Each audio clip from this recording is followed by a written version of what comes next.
No, I was here in August and was observing the Constituent Assembly elections. Yeah.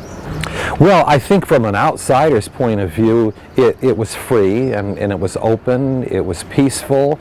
I think it was a model, frankly, for emerging democracies. So I thought it went very well. This was destined to happen. We just simply didn't know exactly when, but all of the ingredients were there. And the fact that it happened here in Tunisia, I think was very, very important that it started here, because it's more manageable and it's smaller, and it provided a model. I think very important for the Tunisian people to have that sense that we're leading something that was much larger than just our own country.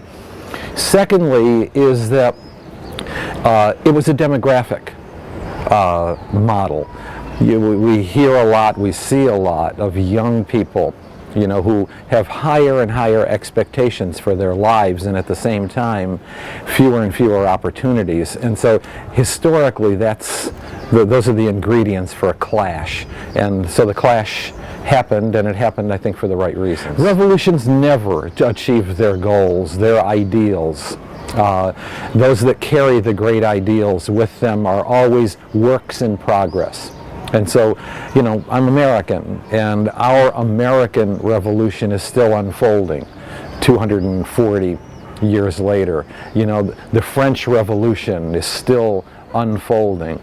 And that's good, because it gives people goals and it gives people hope and aspirations. And I think that those of us who observe Tunisia and the Arab Spring have to understand with some patience that you don't start something on January 14th and then declare victory on January 21st. This is a long unfolding process. I think in terms of the first phase, the first phase has gone very well, and it looks like moving into a healthy second phase. It's hard to caution people and to tell them to be patient.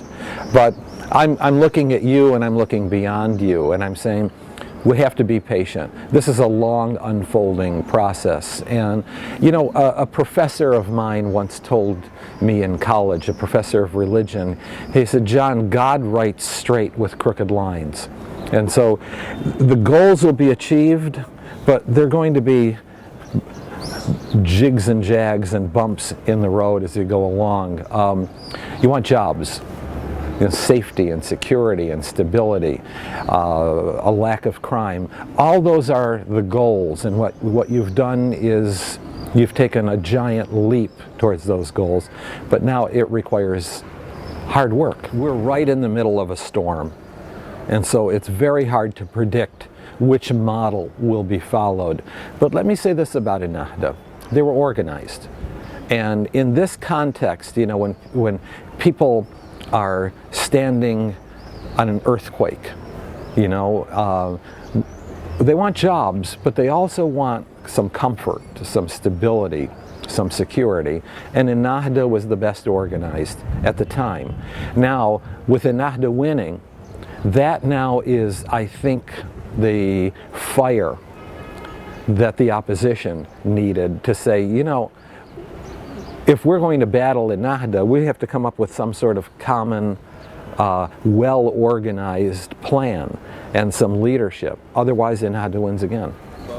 Sure. My associate, Chadwick Van Vakes, has started CVV International Consulting, and essentially what it is market research, public opinion, operation in conjunction with me, with John Zogby. We have 4 decades since 1984 of doing very high-level public opinion and market research in the United States and all over the world. Our focus here is on North Africa, an emerging market, a growing market, 160, 170 million people in need of the best and the most rapid information so that businesses can make decisions, governments can make decisions. Public opinion has always got to be an important part of the process. Consumers have to talk, voters have to talk, working people have to talk.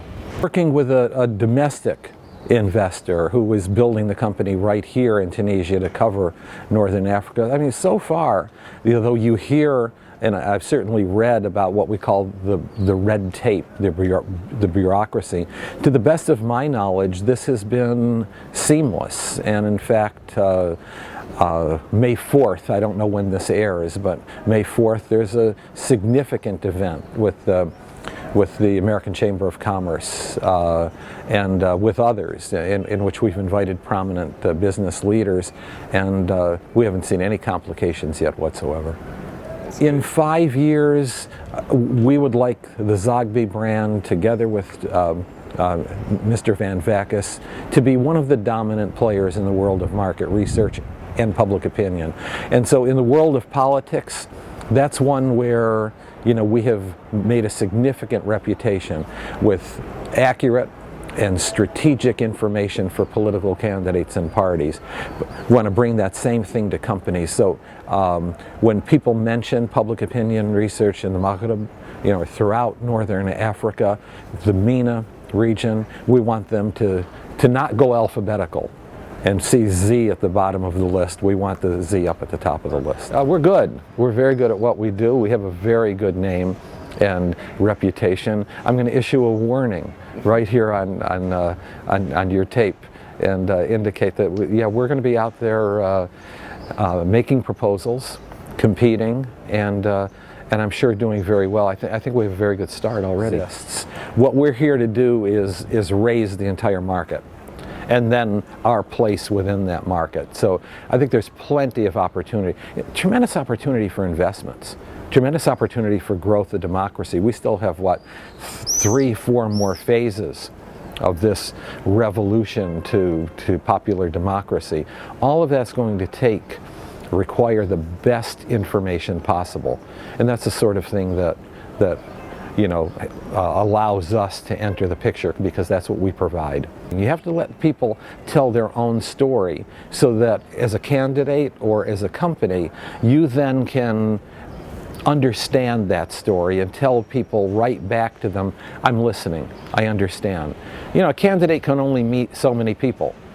And if a candidate meets people, it's going to be a handshake and a wave and a kissing of a baby and meeting in a group of 5 or 6 people. But when polls and surveys are done, that comes in from hundreds and thousands of people.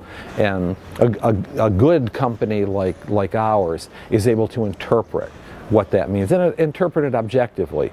Now, what I just said about a candidate is the same thing for a retail store, same thing for a telecom, it's the same thing for a construction company. What are people thinking?